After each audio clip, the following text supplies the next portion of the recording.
Well, it was a weird never heard it before. You know how usually they start with scary drama? No. We listened to 5 different versions.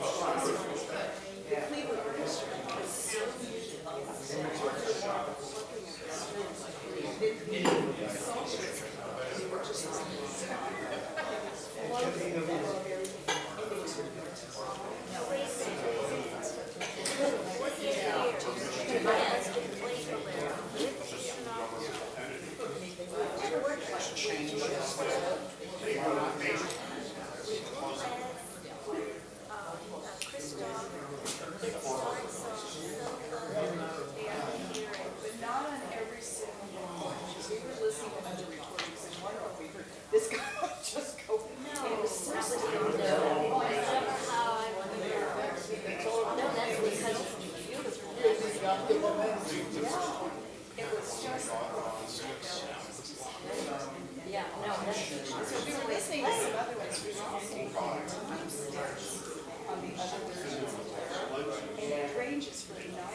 How are you?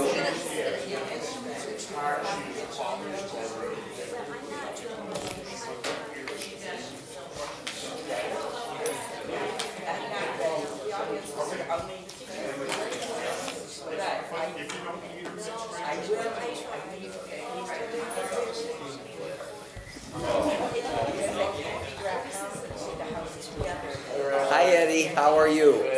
Good. Good to see you.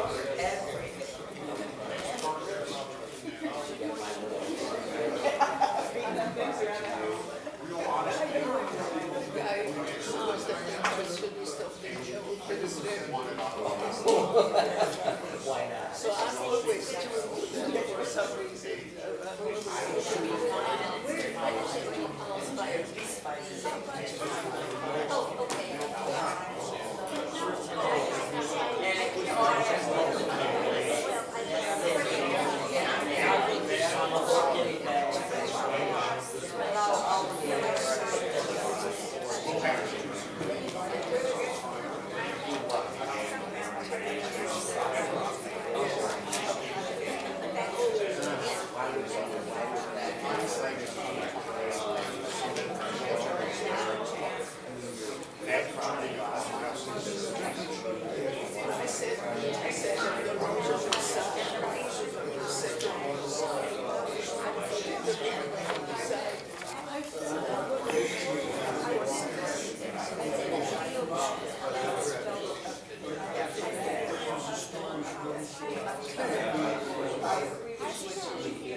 Mine was more fun. Mine was a little sophomore.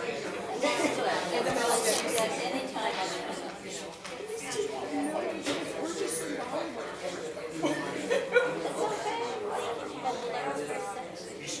They were doing it to the escape. And then they started paying attention during the Good morning, everybody. Shabbat Shalom. Stuart and I were just having one of our very frequent disagreements about Wagner. And I've tried to show Stuart the error of his thinking.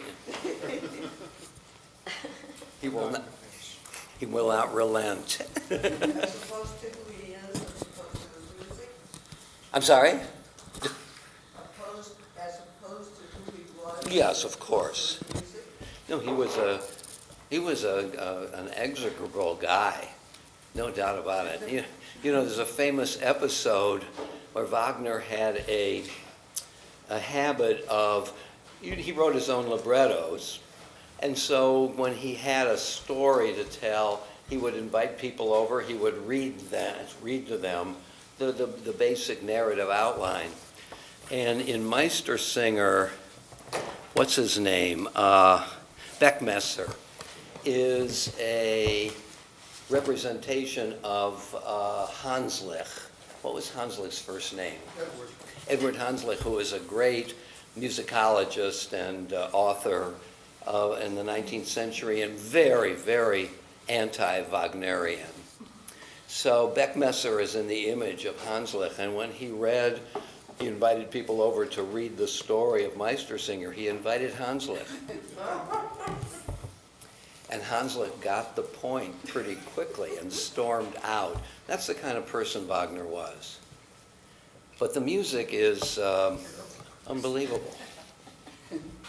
Called Beckmesser originally Hans Lick. Oh, you're right. I forgot about that. Oh, that's great. I didn't. Maybe I didn't even know that.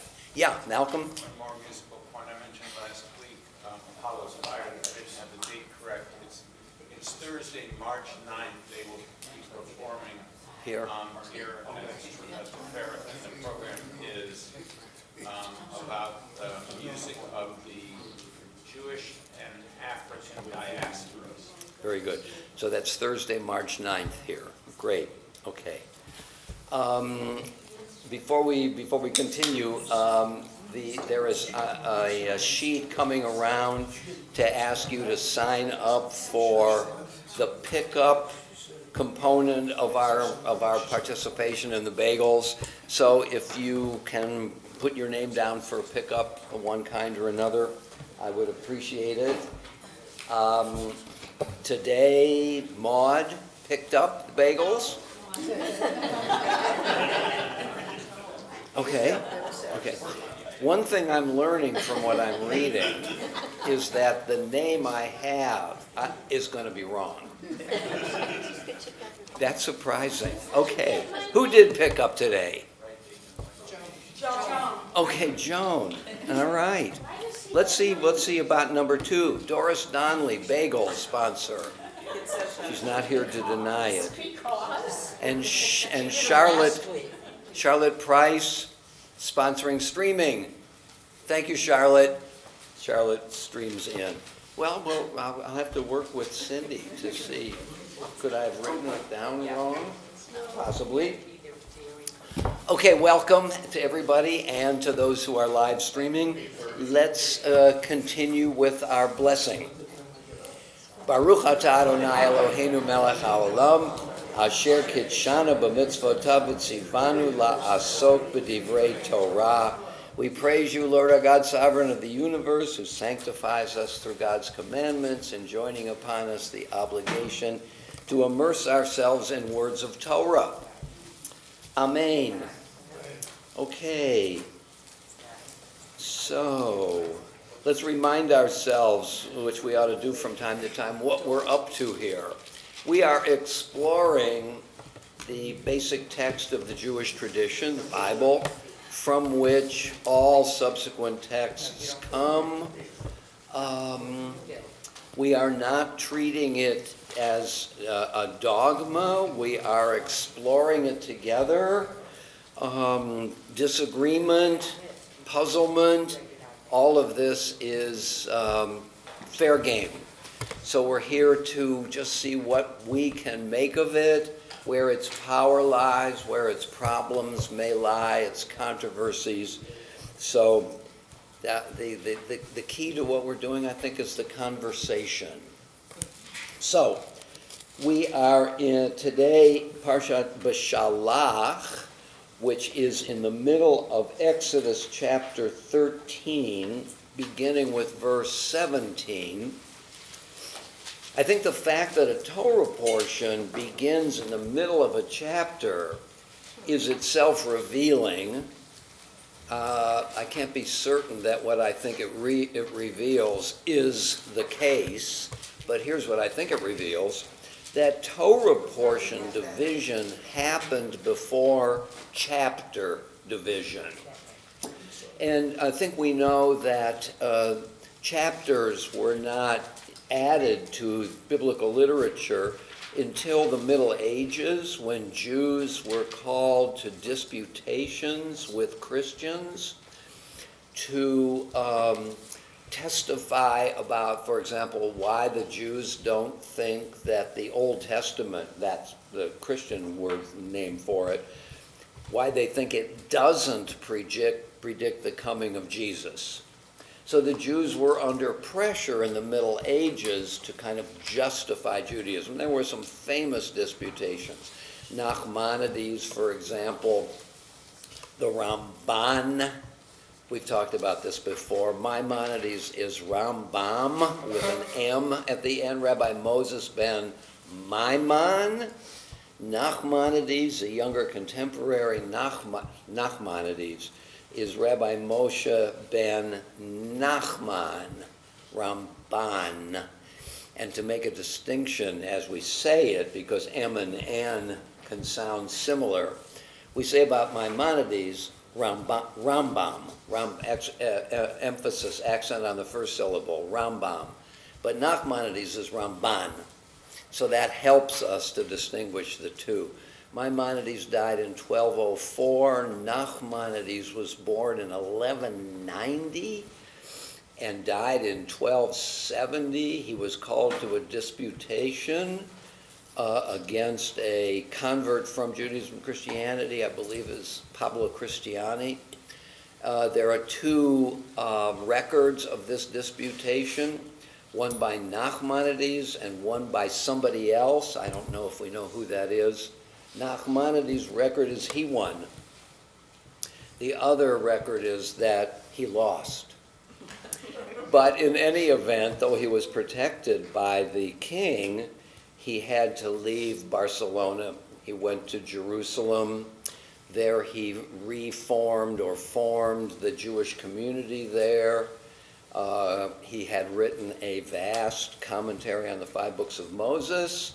When he got to Israel, he noticed that some of the geographical things that he had put in his commentary were wrong, and so he changed them as a result of his witnessing firsthand experience of the land. And it's at these disputations that the issue of chapter divisions became important, because if you were going to talk about Isaiah's notion of the young woman, which is often translated as virgin, you have to be able to point to the chapter and the verse. And that's where chapter divisions came into being.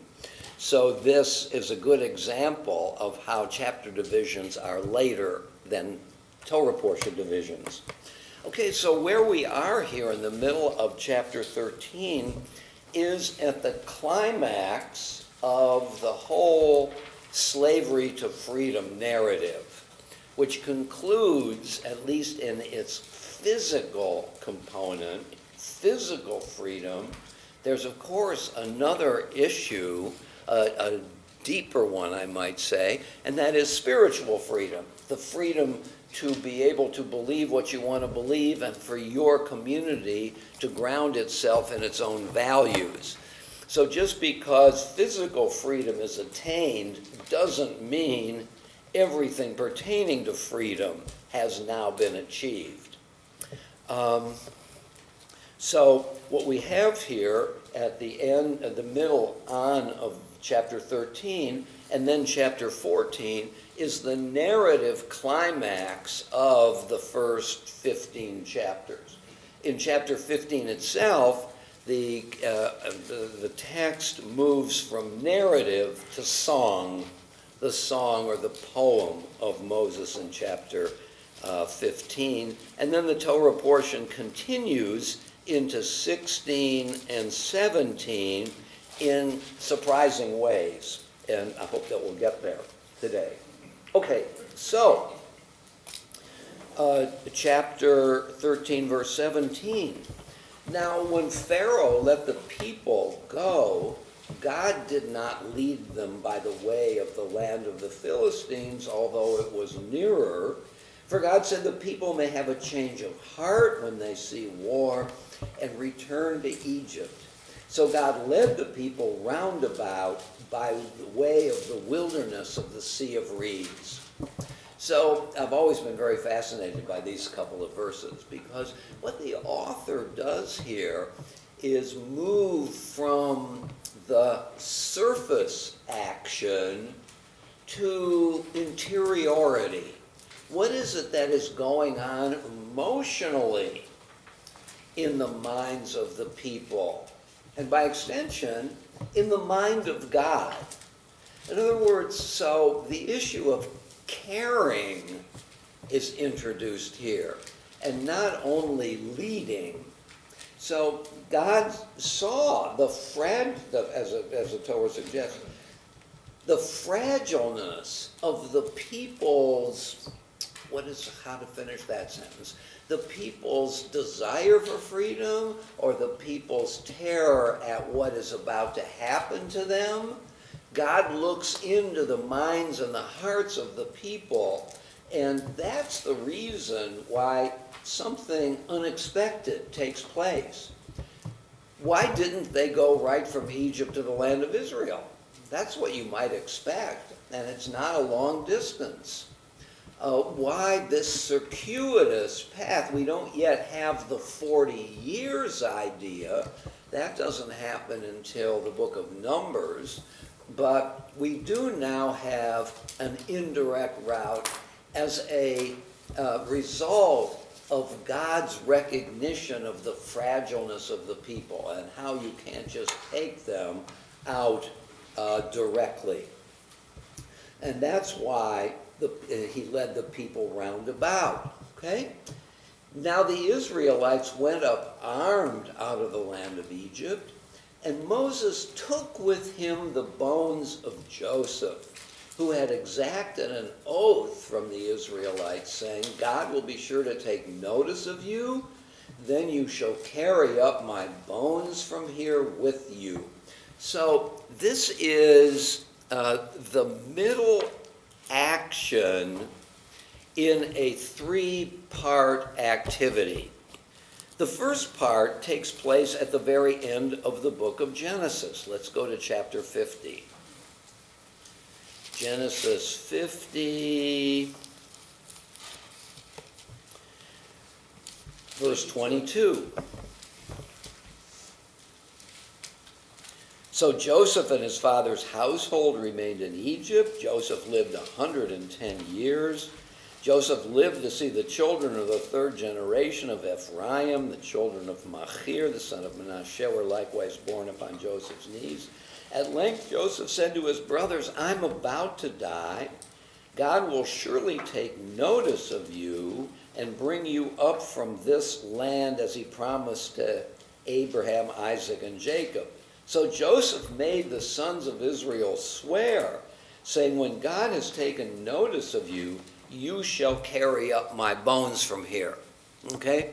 So little does Joseph know, I imagine, that the Exodus is not going to happen in his brother's generation, so the you becomes, by extension, the people. No, so the people are in Egypt for 480 years, different counts, half a millennium.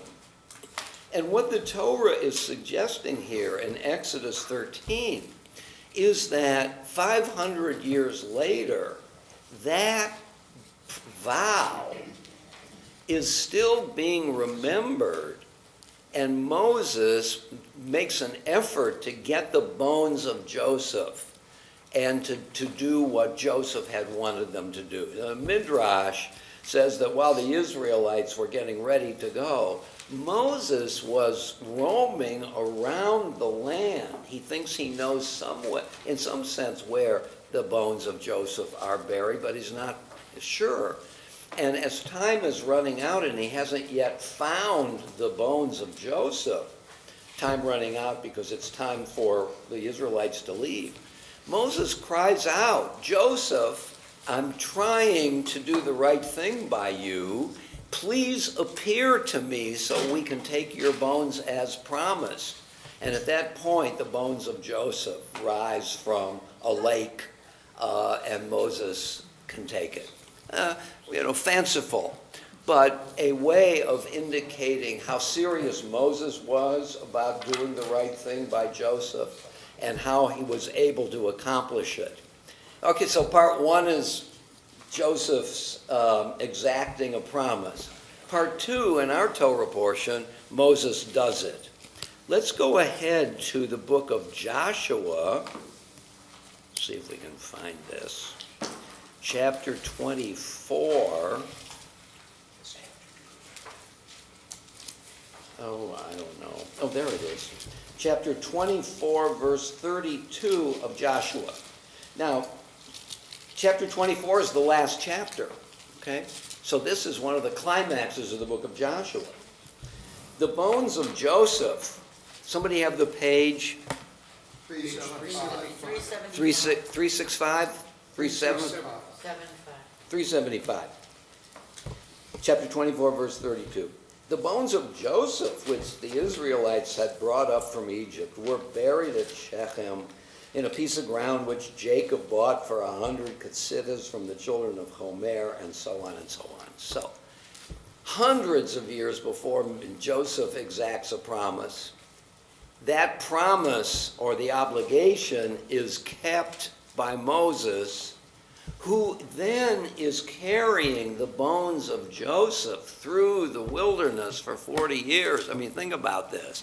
He gets up every morning, they're about ready to leave, and he gets his stuff, and there's a sack of the bones of Joseph, which he remembers to carry each and every of the 40 years. And then when Moses dies, evidently, we don't have any indication of how this happened, he gives them to Joshua, who is engaged in serious matters, battles, and then the distribution of the land and making last statements and speeches. And then at the very end, buries the bones of Joseph. I don't know about you, I find that extremely moving. A promise from one generation to another, which is kept until the very last moment, until finally Joseph is able to lie with his ancestors and not in Egypt. Notice, by the way, so that in the beginning of our Torah portion, we have pairs of verses that are themselves very moving. 17 and 18, God's concern about the well-being of the Israelites. 19 and 20, verse 18 and 19, Moses' concern for getting the bones of Joseph. I mean, what's I think fascinating about it is, though we're dealing with an event which ought to be seen as an event in macro history, the movement of peoples from one area to another, resettlement for the purpose of living their lives in their own way. I mean, this is global history. And while the Torah is now dealing with those events itself, it pauses to talk about caring and concern, doing what you've promised to do, worrying about the feelings of others. So while the author is dealing with, let's call it front page history, it's also dealing with, how do I continue this metaphor? Something about, I don't know what to say, where would it be? In the art section of the paper, where we're looking at novels, short stories, reminiscences, and so on. Verse 20, they set out from Sukkot, which is a place here, not a holiday, and encamped at Etam at the edge of the wilderness. The Lord went before them in a pillar of cloud by day to guide them along the way, and in a pillar of fire by night to give them light that they might travel day and night. Notice, by the way, the author has a bit of a problem, and that is, how are you going to represent God and God's activities? You don't want to just say God appeared, because that brings God down to the level of other natural phenomena. So you find natural phenomena which might be able to represent God. And what we have is cloud and fire, okay? So these are elements, but they're elements hard to touch, hard to feel as a metaphor. There's substantiality. So cloud and fire are ways of saying God is present without being involved in this sin, I might say, of anthropomorphism, seeing God baldly in human terms, which the Torah does regularly, but at key moments seems to shy away from it. Maya? Is the Ner Tamid from here? Is what? The Ner Tamid. Oh. No, I think the Ner Tamid is from the accoutrements in the temple. The light over the... But isn't it coming from this one? Coming from this particular... Yeah, that God came as a fire. I don't know. I don't think so. I mean, you could say so, but really, I think with the Ner Tamid is something that has a place in a place of worship. We don't travel with it, and so on. So I don't think so. Chapter 14. The Lord said to Moses, "Tell the Israelites to turn back and encamp before Pi-Hahiroth, between Migdol and the sea, before Baal-Zephon. You shall encamp facing it by the sea. Pharaoh will say of the Israelites, they are astray in the land, the wilderness is closed in on them. Then I, God, will stiffen Pharaoh's heart, and he will pursue them." Looking for the verb here. "That I may gain glory through Pharaoh and all his host, and the Egyptians shall know that I am the Lord." So here God unambiguously says that he is going to harden Pharaoh's heart. We noticed last week that there are times when Pharaoh's hardening his own heart, and other times when God is hardening Pharaoh's heart. Here, God wants to make one last unambiguous and decisive point, so that the Egyptians shall know that I am the Lord. And they did so. When the king of Egypt was told that the people had fled, Pharaoh and his courtiers had a change of heart about the people, in parentheses, whom they had agreed to allow to go. "What is this we have done, releasing Israel from our service?" He ordered his chariot, took his men with him. He took 600 of his picked chariots and the rest of the chariots of Egypt with officers in all of them. The Lord stiffened the heart of Pharaoh, king of Egypt, and he gave chase to the Israelites. As the Israelites were departing defiantly, the Egyptians gave chase to them. And I think it's important to see here the end of verse 8. The Israelites were departing defiantly. V'nei Yisrael Yotzim went out b'yad ramah, with a high hand, as the author or the editor translator translates it, defiantly. So here the Israelites seem to have confidence, they're bold, and they're ready to move out on their own. Okay? Verse 9. The Egyptians gave chase to them, and all the chariot horses of Pharaoh, his horsemen, his warriors, overtook them encamped by the sea near Pi-Hahiroth before Baal-Zephon. As Pharaoh drew near, the Israelites caught sight of the Egyptians advancing upon them. The Midrash does something very interesting here. In the English, as Pharaoh drew near, the Israelites caught sight of the Egyptians advancing upon them. But the verb here for Egyptians is in singular and not plural. Mitzrayim nosea instead of nosim. And the Midrash suggests that this shows that the Egyptians were of one mind about this. It's not just that the Pharaoh was intent upon pursuing and capturing the Israelites. So were the Egyptians, all of them who were with them. And from this, the Midrash infers, therefore, the Egyptians who were pursuing, and not just Pharaoh, deserved to die at the Red Sea. That's their idea here. And it's an interesting, maybe you find the idea implausible, but it's based on a grammatical fact that you've got a plural noun but a singular verb. And therefore there's something that needs to be explained, we might say. Verse 10 again. As Pharaoh drew near, the Israelites caught sight of the Egyptians advancing upon them, greatly frightened. So in other words, a verse or so before, they were proceeding defiantly. All of a sudden, they're frightened. We can definitely understand that. On the other hand, there seems to be a vacillation between different moods. At one moment, they're defiant and they're bold. Another moment, they're frightened.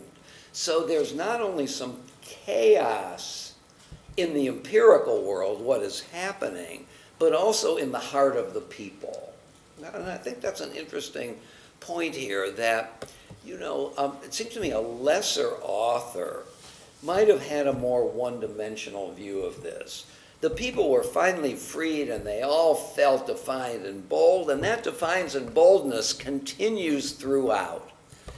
And though you could say that, in a way it's unrealistic. If you're also thinking about the psychology of the matter, you could expect the people's emotions to vacillate from something positive to something precarious. Patty? It also seems to function literarily to portray them as fickle, No.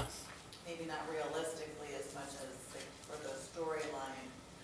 So God would be right in expecting them to change their minds if they saw war. They went to the Philistine territory. Sort of how they're treated later is set up here. And how are they treated later? Sort of children. Yeah. Like, Well, you use the word fickle, and I think that's a good insight. And isn't it psychologically realistic? I mean, as you are engaged in actions that matter, and you're trying not only to step forward physically, you're asking yourself, how am I feeling about this? And there's precariousness and there's the unknown. So psychologically, it makes sense for the people to vacillate among the various emotions that they might have. I can see you're not totally convinced by this. I'm just thinking of realistic stories, like where you hear history describe people's mettle when it comes to facing dire circumstances. It's always been impressive. I think that's why we like reading that genre of history, to hear like Revolutionary War period, the individuals who went and stole the cannons and just they were young and they had every reason to be very much afraid of the British forces, and yet they. And yet, yeah. These individual stories that they don't seem to be fickle. Right.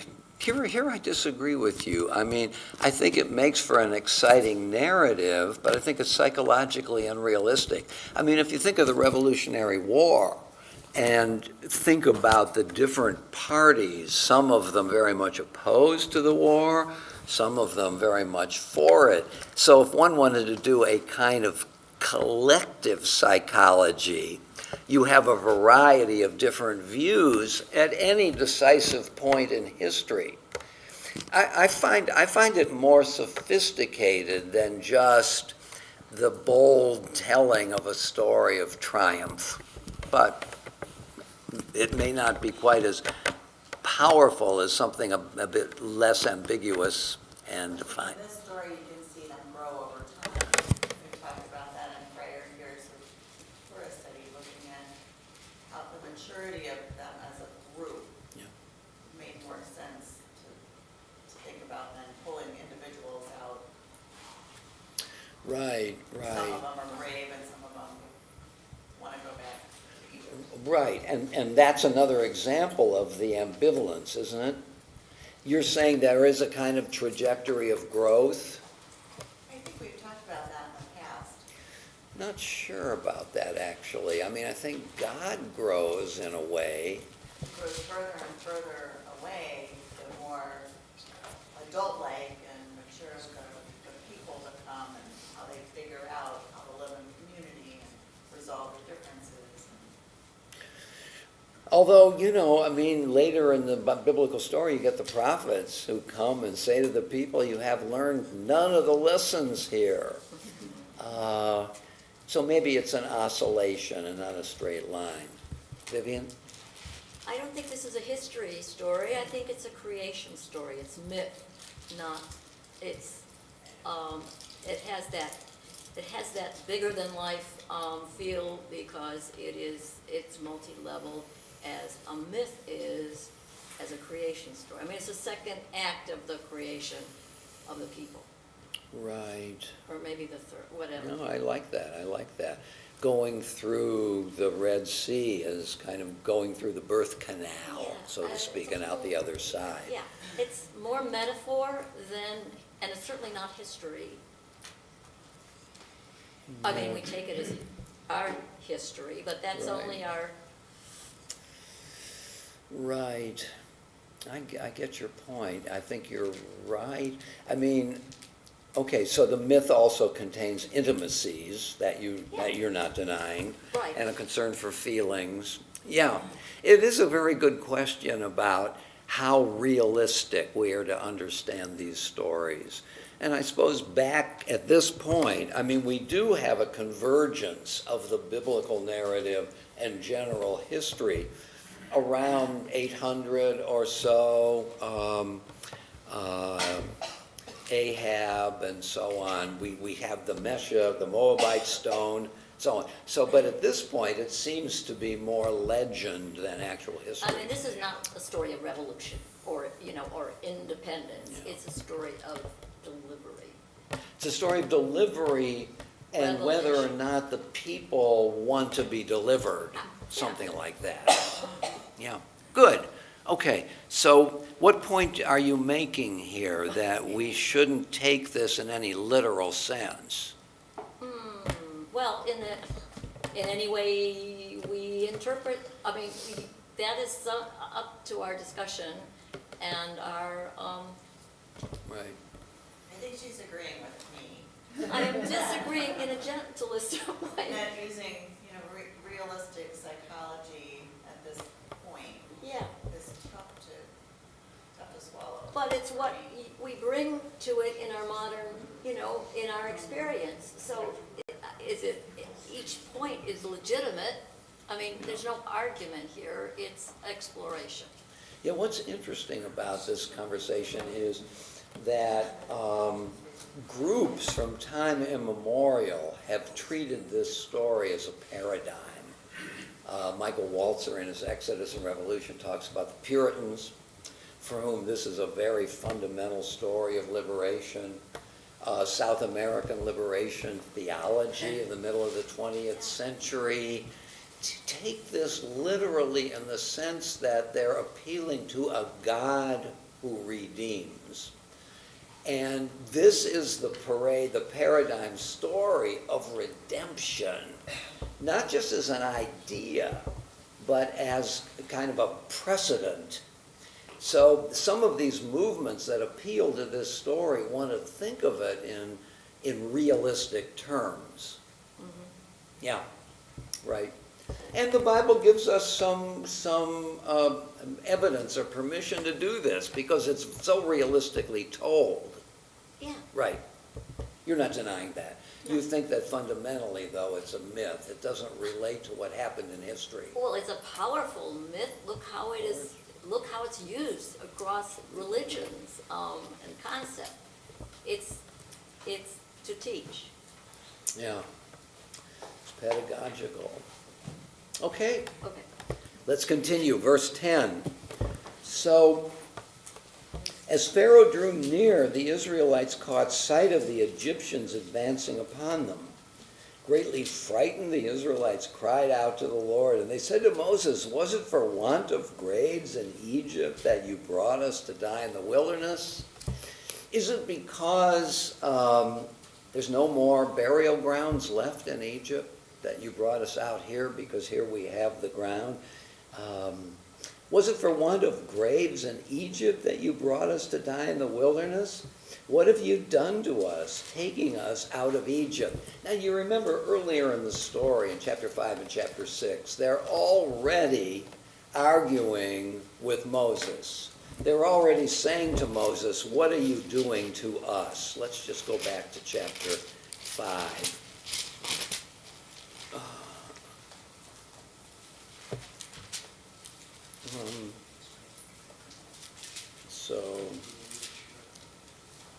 Somewhere. Oh. No,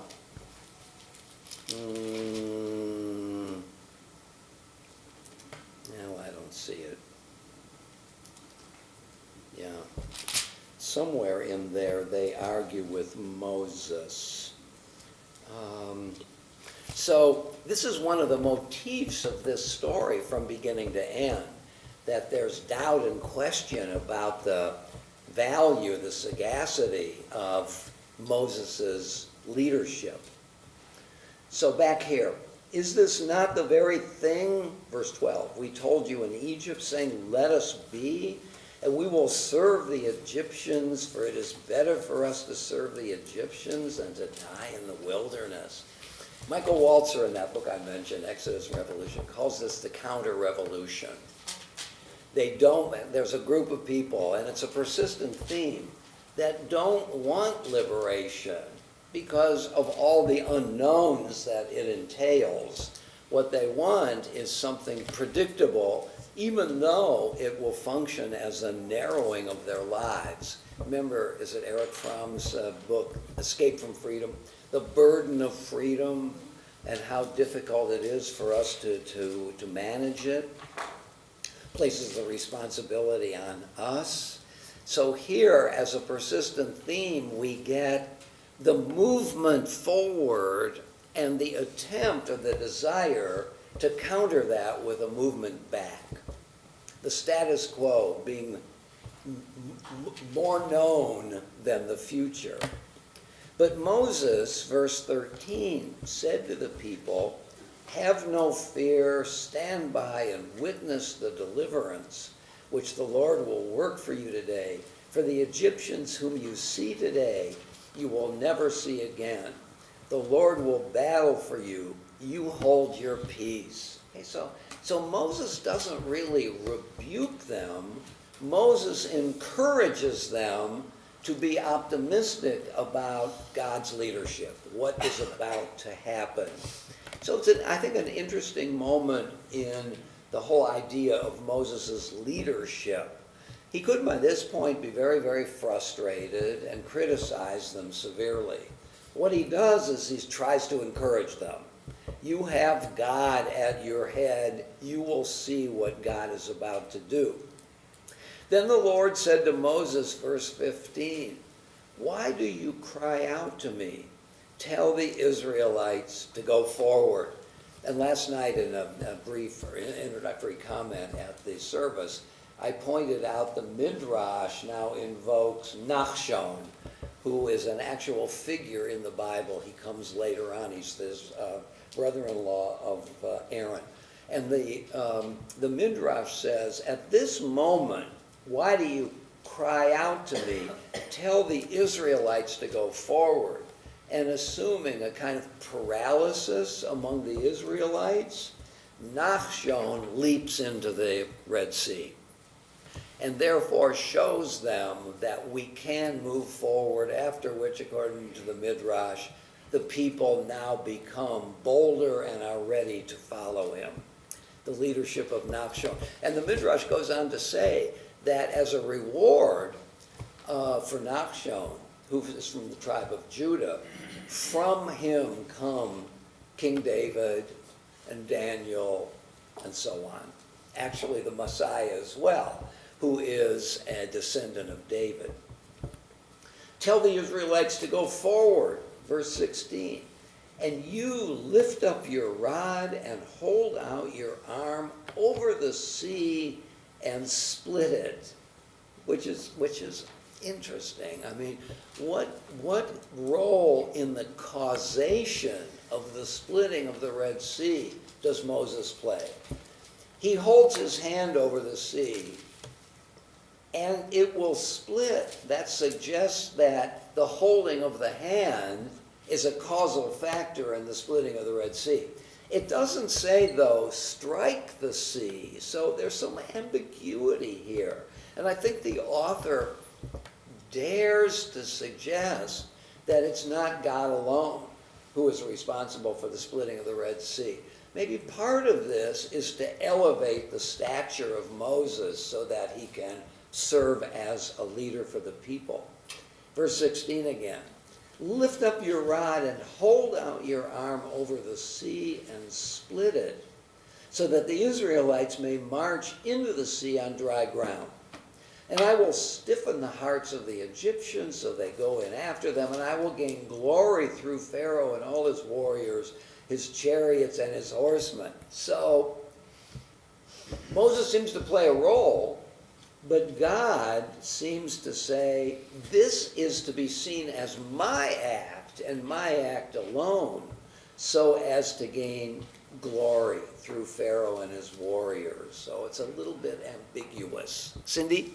Isn't this the reverse of Moses striking the rock and is chastised for it? Yeah. I mean, it's like a mirror image or Right. of different outcomes. Right. And we have in a couple of chapters where God does say to Moses, strike the rock, and he does strike the rock, and he's not punished for it. So that this is another occasion, what your interpretation of the ambiguity of striking the rock. Later on in Numbers chapter 20, when Moses strikes the rock, instead of speaking to it, he's rebuked for not believing God. It's a problematic interpretation, but so, okay, very good. This is part of that discussion. Verse 18, let the Egyptians know that I am Lord when I gain glory through Pharaoh, his chariots, and his horsemen. The angel of God, verse 19, who had been going ahead of the Israelite army. By the way, angel is not to be understood in terms of medieval iconographic art as little chubby guys with wings. The word for angel is also the word for messenger. So when Abraham is visited by messengers, in Genesis 18, when he gives them hospitality, they come to be seen as messengers of God's word. They predict that Sarah is going to give birth. So they're not just ordinary individuals. And the word used is malach, as I remember. So angel is to be seen as they're really anonymous individuals. I don't think they're ever named until very, very much later in the Bible, who bring messages from God. So the angel of God, who had been going ahead of the Israelite army, now moved and followed behind them. And the pillar of cloud shifted from in front of them and took up a place behind them. And it came between the army of the Egyptians and the army of Israel. And that is, again, caring for the well-being of the people, to protect them. Thus there was the cloud with the darkness, and it cast a spell upon the night so that the one could not come near the other all through the night. Then Moses held out his arm over the sea, and the Lord drove back the sea. Here it's quite unambiguous, right? God is the one who drives back the sea. With a strong east wind all that night. I really like that too. God is using natural events. It's not that it says that God blows, or just by putting his hand up, the sea splits. But he is actually engaging the natural world in order to facilitate his purposes. And turned the sea into dry ground. The waters were split, and the Israelites went into the sea on dry ground, the waters forming a wall for them on their right and on their left. The Egyptians came in pursuit after them into the sea, all of Pharaoh's horses, chariots, and horsemen. At the morning watch, the Lord looked down upon the Egyptian army from a pillar of fire and cloud, and threw the Egyptian army into panic. He locked the whips. Here I think Vivian's point about myth really comes into play. This is a battle between the God of the universe and the pretender God. And so we have a kind of mythic battle here to see which divinity, the real one or the pretender, is to prevail. He locked the wheels of their chariots, verse 25, so they moved forward with difficulty. And the Egyptians said, let us flee from the Israelites, for the Lord is fighting for them against Egypt. And what's interesting here is that the Egyptians are quoted as referring to God with God's personal name, not Elohim, the generic term, but Adonai. Ki Adonai milchem lahem, is fighting for them. Then, verse 26, the Lord said to Moses, hold out your arm over the sea, that the waters may come back upon the Egyptians, and upon their chariots, and upon their horsemen. This is puzzling, isn't it? I mean, God wants it to be perfectly clear that God is the real God.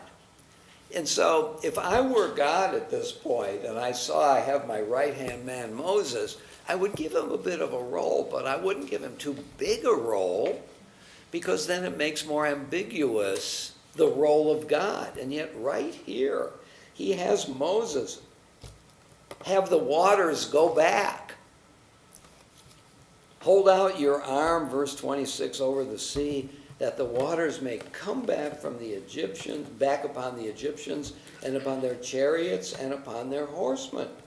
Moses held out his arm over the sea, and at daybreak the sea returned to its normal state, and the Egyptians fled at its approach. But the Lord hurled the Egyptians into the sea. Yeah. I can see a dual motivation here. I mean, the author wants to elevate God's status, and as we said before, the point of it, if one can put it this way, I mean, to be reductive about it, what's the point? And here is the point, I think, is to authorize God as commander. God is going to offer commandments to the people. And what gives God the right to do this? And here's the answer. God alone and unambiguously saved the people from Egyptian bondage by performing a miracle. That would do the trick. And yet there is another motivation, which we'll see soon, in elevating Moses' stature too, as the one who has authorized to lead the people through the wilderness, through thick and mostly through thin. So you want to elevate the status of both, but you do want to make unambiguous God's role here. So, verse 28, the waters turned back and covered the chariots and the horsemen. Pharaoh's entire army that followed them into the sea, not one of them remained. But the Israelites had marched through the sea on dry ground, the water forming a wall for them on their right and on their left. And here, we looked at this last week, but it's the two climactic verses. Bennett? Yes, back in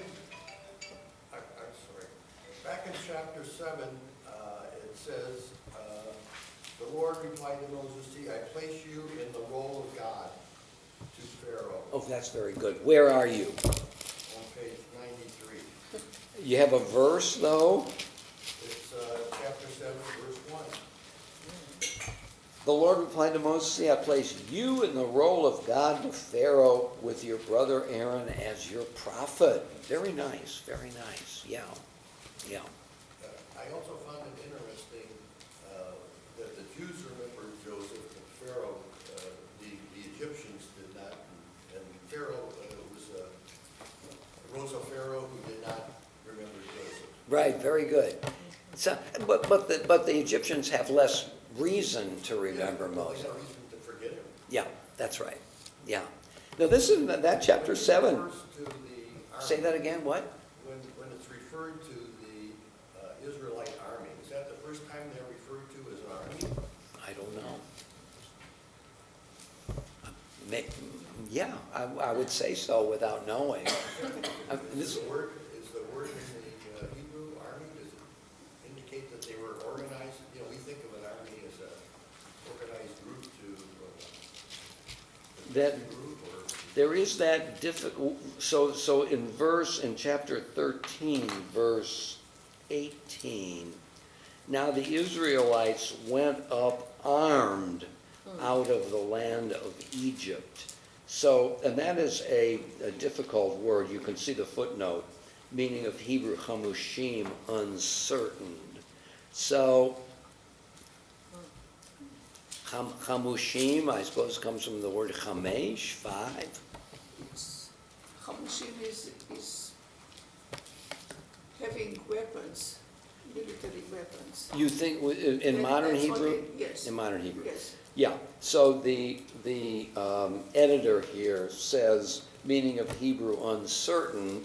I think that what he means is in that time, in that language, in biblical language. Where do you see army? You see it here? Yeah.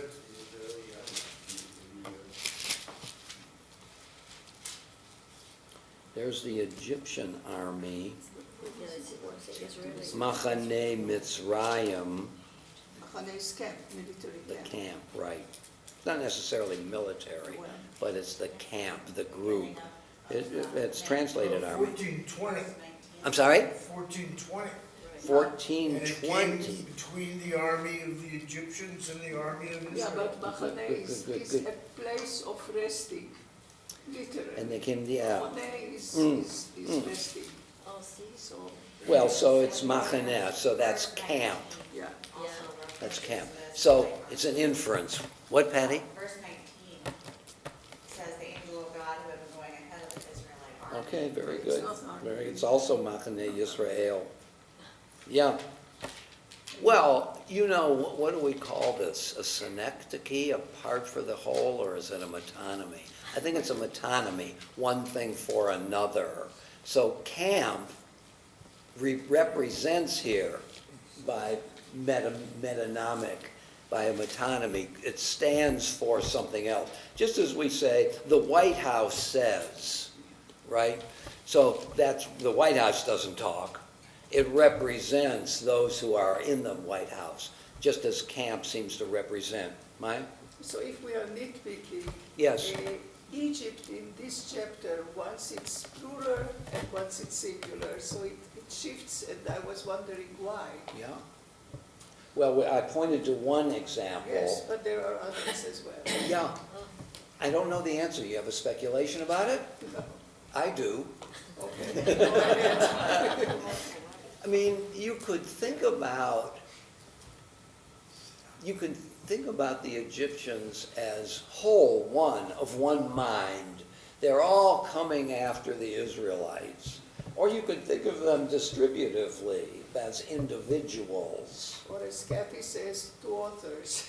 There's the speculation that there's multiple authors. That's why we see the angel of God, then suddenly it's God. It's like, and I actually read a thing where they pulled it apart by the different authors, and there's a cohesive story. And then you sort of start putting in these commentaries by other rabbis, would it be, along the way. And that creates these inconsistencies. Good, okay. So, I mean, this is our old question of what do we do with the inconsistencies in the Bible. A famous example is Genesis chapter 1 and Genesis chapter 2. In Genesis 1, the animals are created before human beings. In Genesis 2, the animals are created after human beings. How can it be both? There are at least two possible answers to this. One is multiple authors, and that leads to what we've talked about before, source theory, the documentary hypothesis, the development of the biblical text by different authorial hands. The other way of looking at it is, let's not nitpick about details. What is the author driving at? And by the way, Joseph Soloveitchik, who we've talked about on many occasions in his wonderful essay, The Lonely Man of Faith, says that he accepts the documentary hypothesis, but that we shouldn't rest with the question of contradiction, which then is fatal to the coherence of a text, we might say.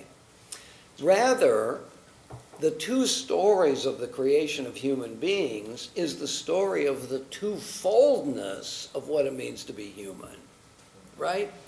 Be fruitful and multiply, fill the earth and subdue it. Masters of science and technology. God saw that human beings were lonely, that Adam was lonely. So the other part of us is that we're needy. We're social beings. It's hard for us to be alone. Is there a contradiction between those two, or is that the twofoldness of who we are as human beings? And if that's the point, and a profound one, then the contradictions don't loom as large, although we still might embrace a notion of source texts. Kathy?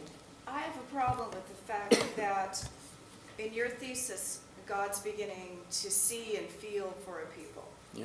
But yet, there's no mention of the fact that the Israelites are not this one-dimensional little band of people. There are women, there are pregnant women, there are newborns, there are the elderly who can't hardly, I mean, this was a real, those were real people. But nowhere do we see or feel them being real. They had to eat, they had to stop and give birth. They couldn't have moved as one unit. And the Egyptians, if they're an army, then that makes more sense because they aren't as restricted in that regard. But then we don't see the humanity of the Egyptians who are just doing their job, and suddenly the God of the heavens is wiping them out. And they're like, we were just told to do this. The humanity, to me, is missing. So, two responses. One, you can't expect any author to do everything at once. So here the author is telling a large story about, and in a way it's a binary story. You got the good guys and the bad guys. And God is on the side of the good guys, and there's triumph in terms of the liberation of the people. The second point, so you can't blame an author for doing everything because the author has something in mind here. The second point is we do get plenty of interest in individual human beings along the way. I mean, we certainly did see something about Abraham and Sarah and who Abraham is, who Jacob is, who Rachel, who Rebecca is. You know, if you want to look at those Genesis stories, they're really, in a way, novelistic, which deals not only with plot, but also with character.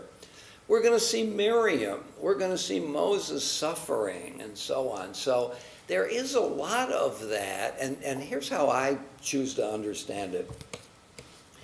That the Bible is trying to tell us a narrative of what it means to be human, and it's doing it in a linear way.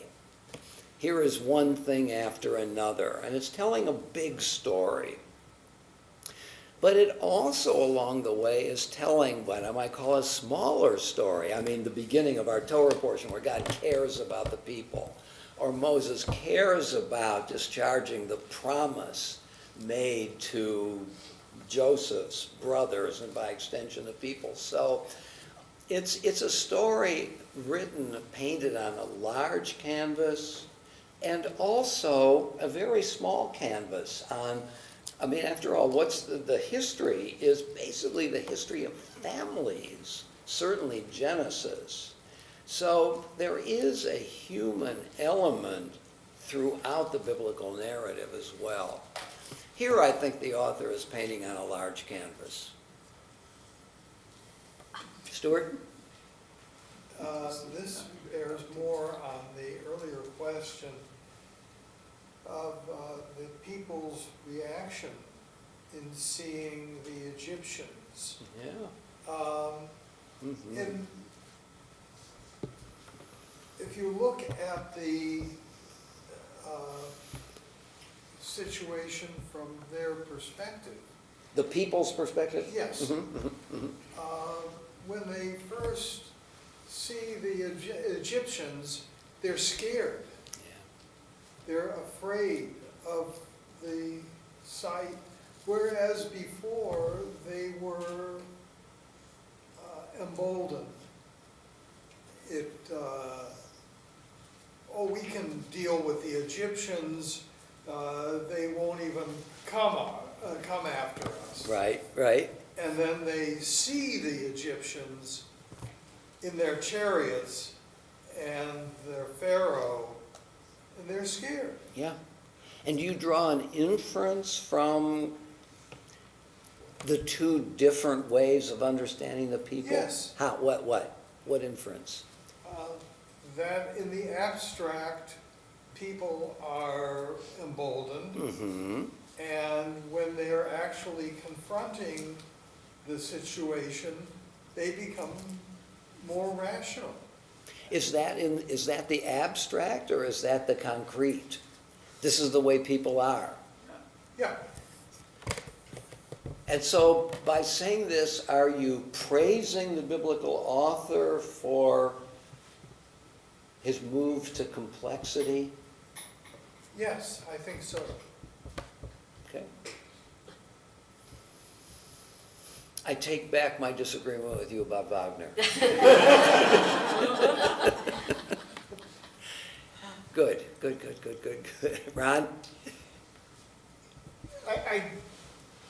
We tend to read this as though we are at the moment. Yeah.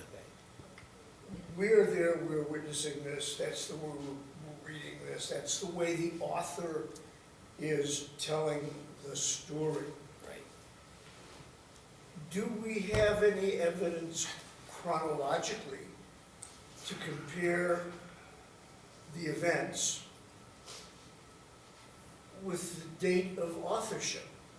The date of authorship Yeah. or the date of the events? Here is an event. When did it happen? Here is the writing of the story. Yes. How much time between those two?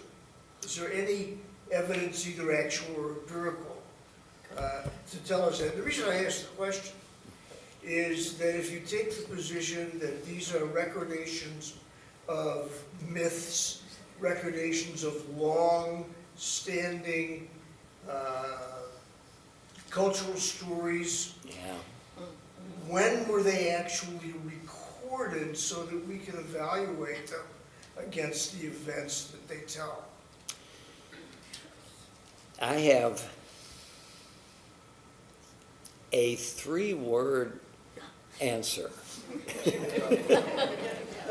It has the word don't. We don't know. We don't know. There's a lot of speculation about it.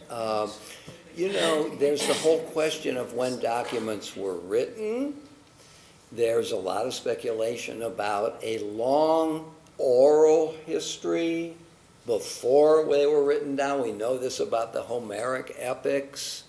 Homer is just the name we give to a putative author but undoubtedly it was told by bards.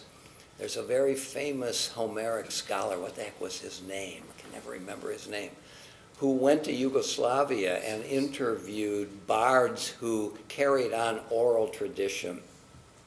And what he noticed was there are certain catchphrases, the wine dark sea, that help the bard to tell the oral story, because when he's telling it and he runs into not knowing what to do next, he can pull out some of these phrases. And he went back to the Homeric epics and saw that Odysseus, the tamer of horses, and so on. So scholars seem to feel that there's a long oral tradition before they were written down. To compound the problem, we certainly don't know when the documents were written. We can probably say the terminus, so-called ad quem, the date beyond which it's not possible. We have when the earliest date, we have the latest date. The latest date is probably 450 before the Common Era, when Ezra reads the Torah in the marketplace when the Israelites return. We don't know exactly what he read, but we have some clue that it relates to what we have. Even that's ambiguous. The other thing is there's no material evidence for the existence of the Israelites in Egypt. We do have certain names. Moses is an Egyptian name, so is Aaron, so is Pinchas.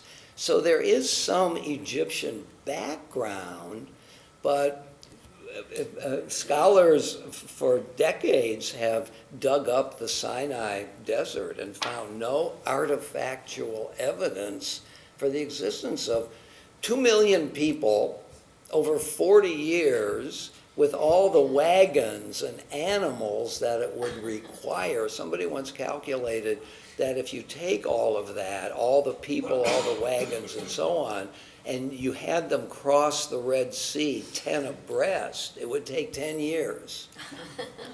So this is, I think, more evidence for Vivian's point, that in some sense these are mythic stories, but they're foundational stories for several peoples. So I just don't think we know. I mean, there was a speculation by William Foxwell Albright, I think was the guy's name, who, in thinking about migratory patterns in the middle of the 18th century, before the Common Era, saw that there was a lot of movement of peoples during that time. Maybe Abraham was part of that historical reality, because one could date Abraham by biblical chronology in that century. So Albright said, I have some evidence for the historicity, the historical veracity of that there was an Abraham. Of course, you can't infer the existence of any particular individual, especially an individual with a particular story.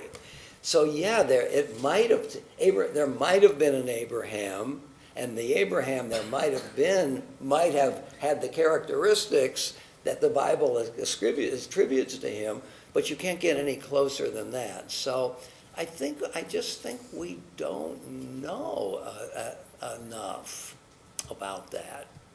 So my point then, Yes. further refined, is that a literal reading of this text is really not appropriate or fair. What we have to do is read this text not from the view of our being there at the event, but from the historical perspective of what is the morality plane, if you will, that is being told. Yeah. And I think that's a more appropriate analysis than a word-for-word analysis. You could easily say that. I did. I was about to say, and you did. So, who becomes the authority in that view of this literature? God or somebody else? The author. The author is telling a beautiful tale, and we don't know who the author is, but the author is the authority here. The author did not choose Abraham. The author didn't give the Ten Commandments on Mount Sinai. It's very hard to build a millennium-long tradition on the authority of some unknown author. Even though we can say, in terms of how I might understand this text, but this text wants to be normative and not just enough. Nobody sings Homeric songs around the Shabbat table. Nobody celebrates the games that Achilles got together when what's his name, Patroclus was killed. No, nobody, that text has literary and cultural enormous impact, but it doesn't lead to normative action of a community. But those are epics. They tell the cultural story of heroism Yeah. and of a model upon which action should be taken by the contemporaries.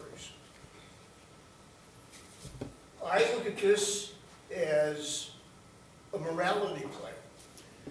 Right, but it's more than that, isn't it, Ron? I mean, it wants to be. It's been seen as more.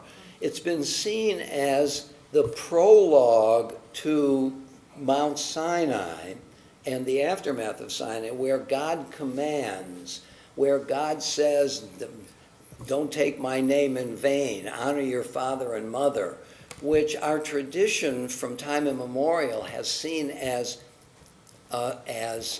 obligatory on us, however we understand it. The creation of the tabernacle in the wilderness, the whole notion of the Messiah out of King David.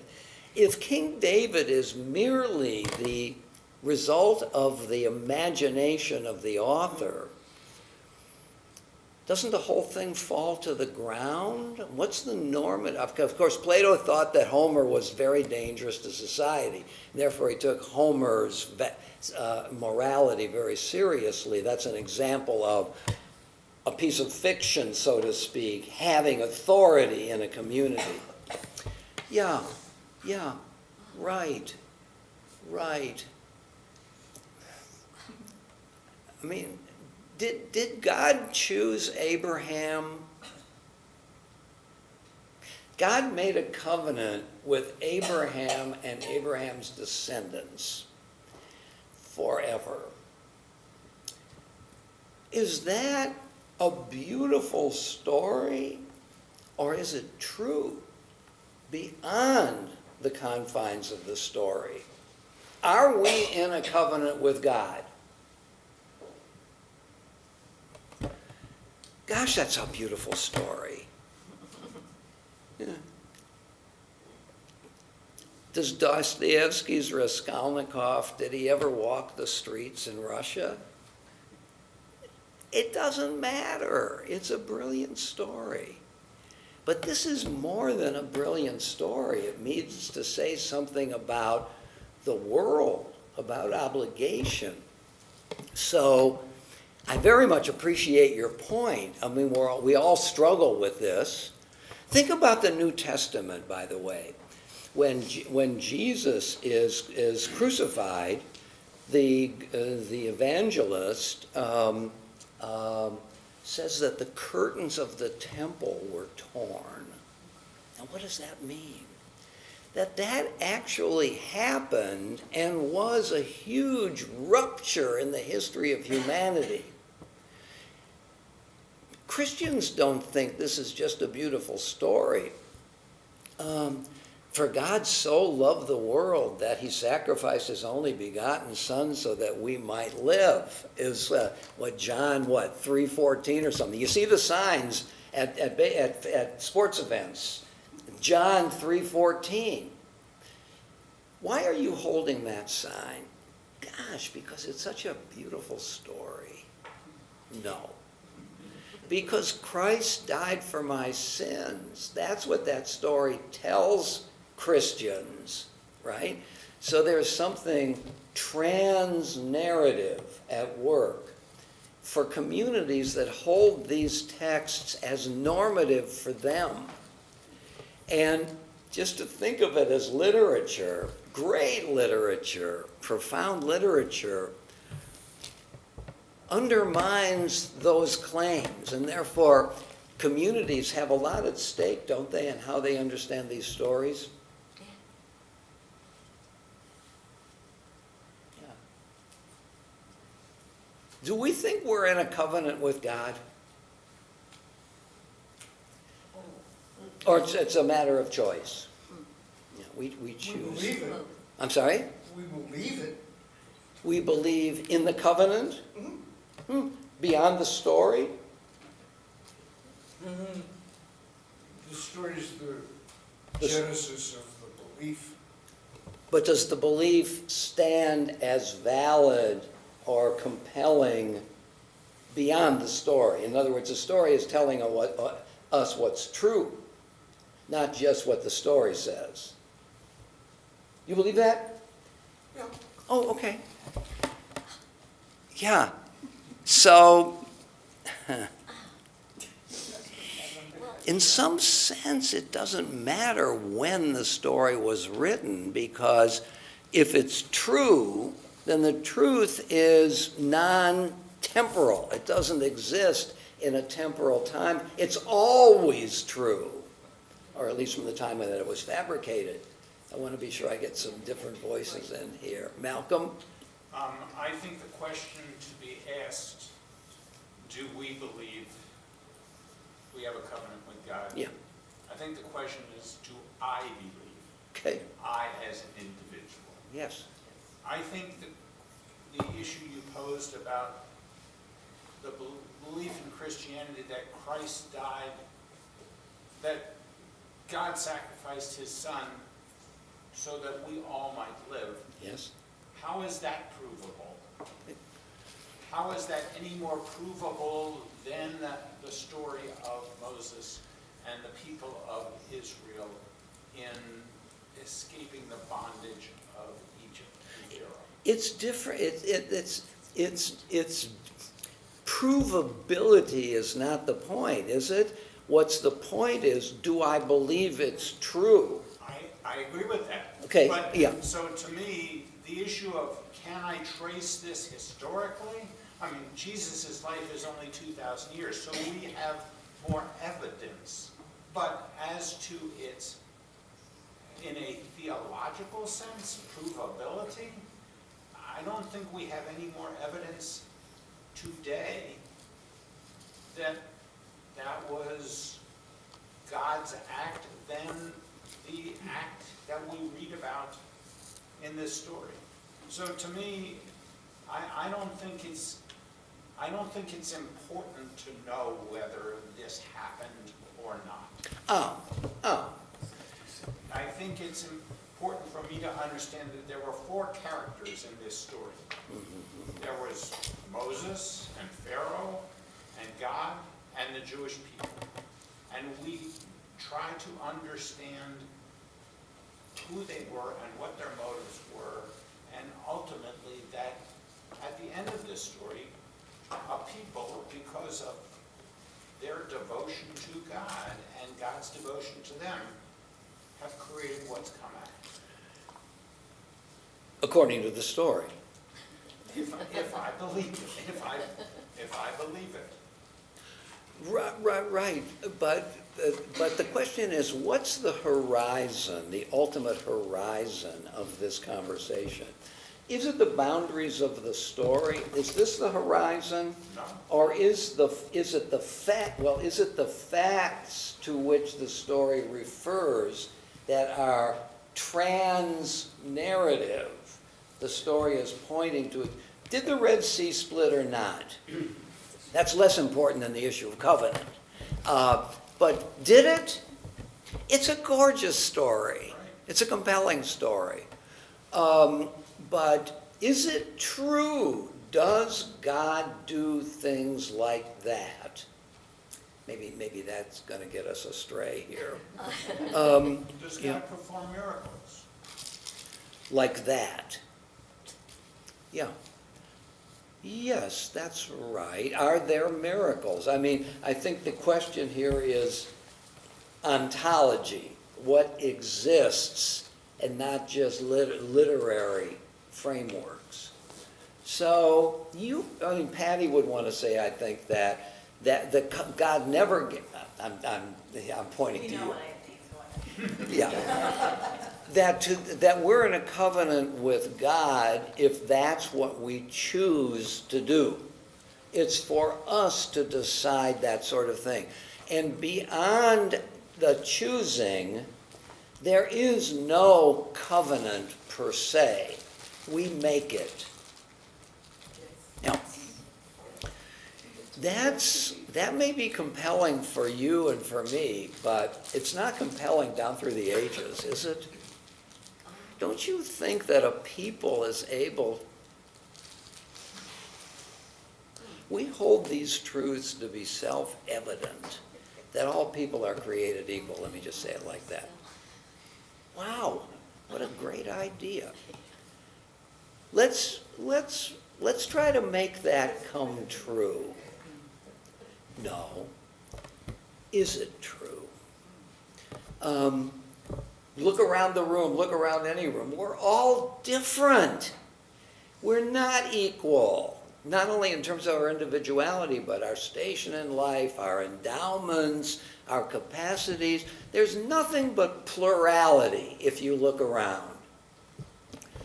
Is it true that we're all equal? Yes.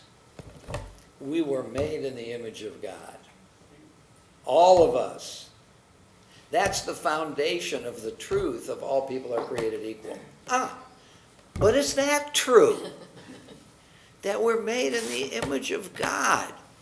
Oh, come on now. I mean, God is just a hypothesis. So how can you say there's anything at stake and we're made in the image of God? I have to believe in God for that to be true. Is it true that we're all equal? Yes. Franz Rosenzweig has the idea of what he calls the messianic theory of truth. Truth is coming to be, and we'll only see its truth as it unfolds. So no, we're not all created equal. But if we treat each other in a certain way, we can make that come true. And that's not a fiction. If we treat each other that way, then we can be treated that way, something like that. But don't I have to believe in the truth of that to work on making it true? The sum of the angles of any triangle is 180 degrees. Prove that to me. Well, there's a proof. I'd like to, I hypothesize that it's true. Show me through some process that it's true. This is not a precise analogy, but it's a truth that I hypothesize and then am challenged to show it to be true. But I can't show it to be true or even work on it unless I prima facie believe in it. Something like that. I don't know. There is the question as to whether or not some of the claim is the Messiah. I don't know if I want to get into that. Something like that. So the question that Ron is raising about how and when and where, which are great questions. They're not to be sneezed at. But something else is at stake here, isn't it? Cindy? Ken Kesey in One Flew Over the Cuckoo's Nest has a great line. It's the truth even if it didn't happen. Oh, yeah. And that's what I think you're talking about there. No, that's just not what I'm talking about. Yeah. You remember in poetry we read that poem by Stanley Kunitz, about the last line, what do we know between the rapture and the dread? Whoa, that's a powerful line. That is a true line. But, and now my attempt here is running aground, because what's the truth so in other words, there's poetic truth. There are plenty of truths. But what are the facts? What are the facts? That we are sitting here and discussing all that problem. What's that? That we are sitting here. Yeah.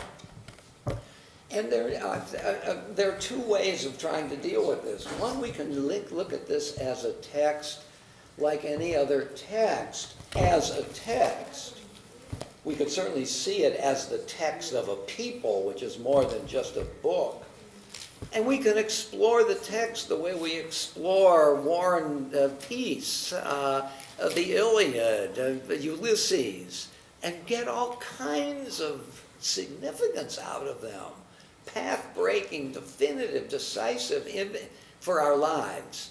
But nobody would really say, was there a Leopold Bloom? Who cares?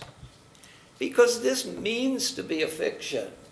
But this doesn't mean to be a fiction. This means in some ways to be factual. However, Sorry?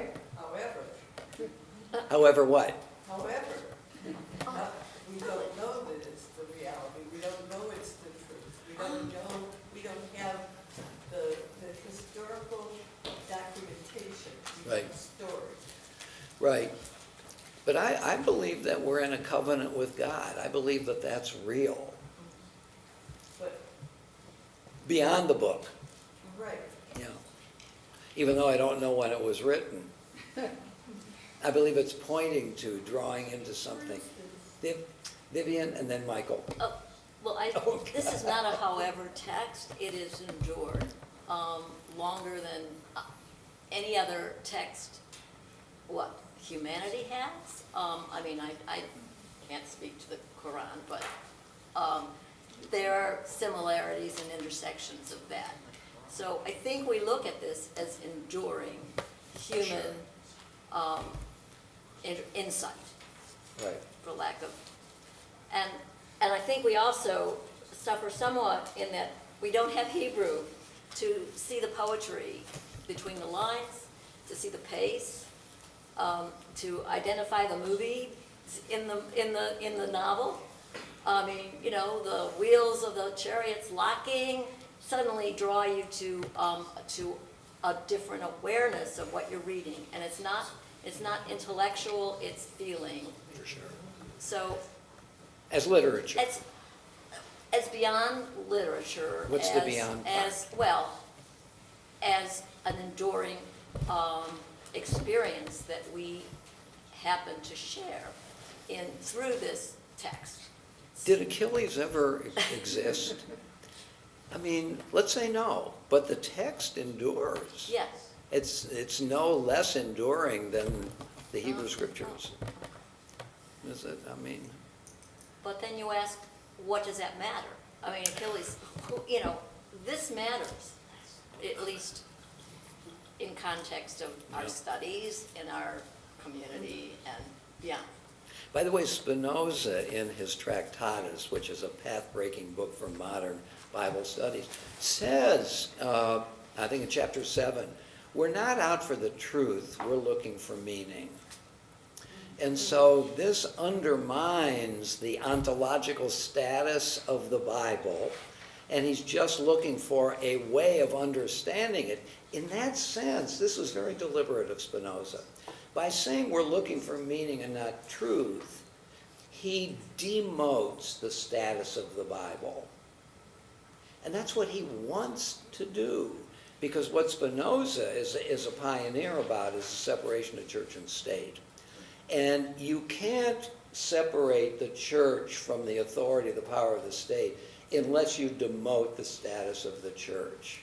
These are just beautiful stories that Spinoza, the bad stories for him in a way. Well, that's it. I mean, Spinoza's path-breaking because he turns a text that had hitherto been taken to describe reality and not just make up a reality, to what takes place within the covers of a book. Michael? I think that majority of people who express opinion remind me of people that forgot that Torah is not sophisticated creation of Tolstoy or Dostoevsky. It's priceless gift from our ancestors, which should help us to look through on our life today and tomorrow and see what the mistake our ancestor made or what's the lessons they're trying to teach us. Right. That's how we have to look. Who cares? Was it absolutely dry bed of the sea or it was 2 inches of water? Yeah. I don't know, Yeah. and that is not important. Well, The you're, important is, if you want to believe in God, that is a person. But if you don't want to believe in God, I would say only one thing. God considered to be the most powerful individual or entity in the world. I would like to have a powerful friend. yeah, but I think what you're talking about is culture.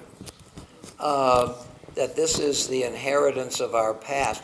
By the way, Orthodox Jews, let's just not take Orthodox, those who keep kosher, and they do it because they feel commanded to do it.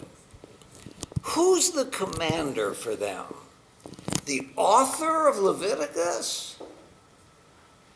The guy who wrote the book of Leviticus? Does that keep people keeping kosher? No.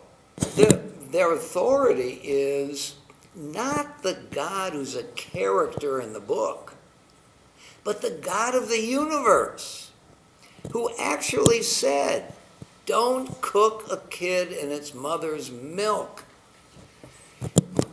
Why did they wonder, what the heck does that mean? And that leads to the laws of kashrut, beyond even that little text. Why would they spend time doing it? Because the one who said don't do that is a character outside the book, not just in the book. I mean, our ancestors gave us a lot of Jewish culture, but that is part of a particular trajectory down through history. Muhammad's group created an Islamic culture, but the Quran was revealed by Gabriel. Muhammad didn't make it up. How do I know this? Muhammad was illiterate. His illiteracy is a key component of the fact that the Quran was revealed. How? Because he couldn't have written it. So how did it happen? I know how it happened.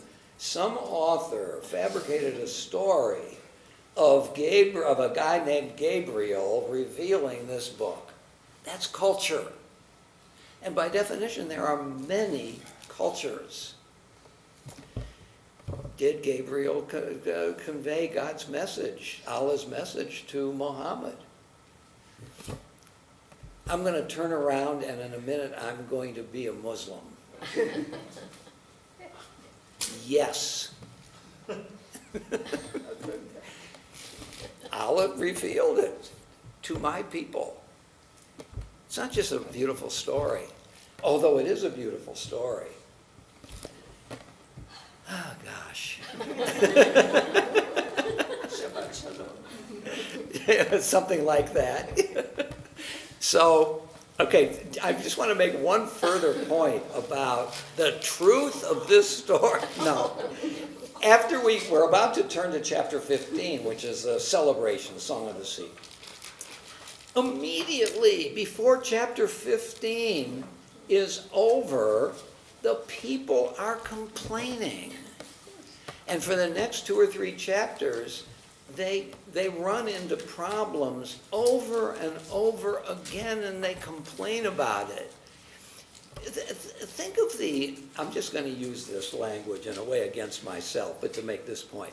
Think of the imaginative reach of the author, who at this grand climax, they have seen the Pharaoh defeated and all of his people, and they go through a split sea. I mean, who does that? Who does that?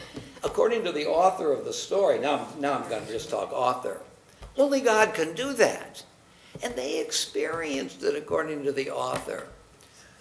Life is grand. How wonderful. After all of this suffering, we have this magnificent conclusion, which is unmistakable. And then before the next day is over, they're running into problems and complaining about it. Chapter 15, verse just 22. Then Moses caused Israel to set out from the Sea of Reeds. They went into the wilderness. They traveled 3 days. They came to Marah, which means bitter. But they couldn't drink the water of Marah because it was bitter. That's why they named it Marah. The people grumbled against Moses. It's like the 9th day of Hanukkah, which isn't a day. But you've gotten 8 days of what? Gifts. And you're complaining. You're complaining on the 9th day. What? What kind of... So that's the realism of the author, isn't it? One of the things I think is true about this is the ultimately unpersuasive power of miracles. I think there's a polemic against the cogency of miracles in the life of the business of these evangelizing preachers. Come on down, and they put their hands on your head, and you're zapped and you're saved. What's the half-life of that cure? A day and a half? I mean, it would be interesting to see what the length of the impact of that moment is. I think the Bible's up to something a little bit deeper than just tricks, so to speak. And we get it right here, right after one of the climactic moments in biblical history. Well, so where are we? Malcolm, and then we'll stop. We have overcome the scourge of COVID, and we are complaining about the price of eggs. Okay, very good. Yeah, there you go. Next week, you're leading. And then I'll ask tough questions. Okay, we'll continue next week. Shabbat Shalom.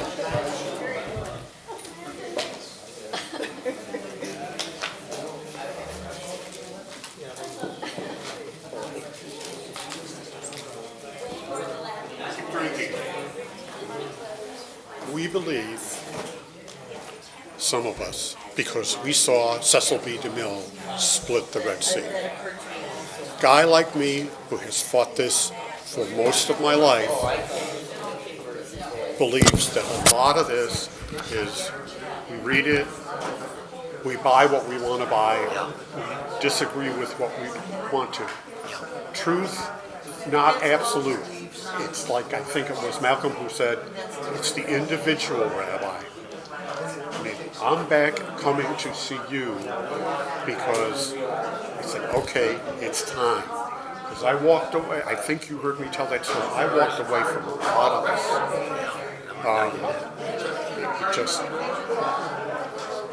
My famous conversation with my late father was, prove it. Sure. And it was, you will prove, I will prove it, and you will believe it. Is that what he said to you? Yes. Okay. He was that kind of guy. I was used to my drill sergeants in the military. I said, oh, this is the same as my dad. So I guess what I'm saying is, I don't consider it as truth. I consider it as, it helps make me get through life easier. I don't see it in absolute truth. Excuse me, everybody. Your tell? During the break, one of the fellas found a wallet. It's a brown wallet. We took it to the security desk, so if everybody can check if they might have dropped a brown wallet. The name on it is Maurice Levis or something on the lines of that. Do anybody know of that? Don't think so. May have been from last night. It was found right by the water fountain. So, Interesting. nobody? Okay, if y'all know of I'm the guy who found it. That's why I was going around. Oh, you found it? Oh, you. I'm going to the men's room minding my own business, and there it is on the ground. Oh, interesting. So I handed it off to him. That's great. Could have been from last night, actually. Okay. We don't have a person by that name, I don't think.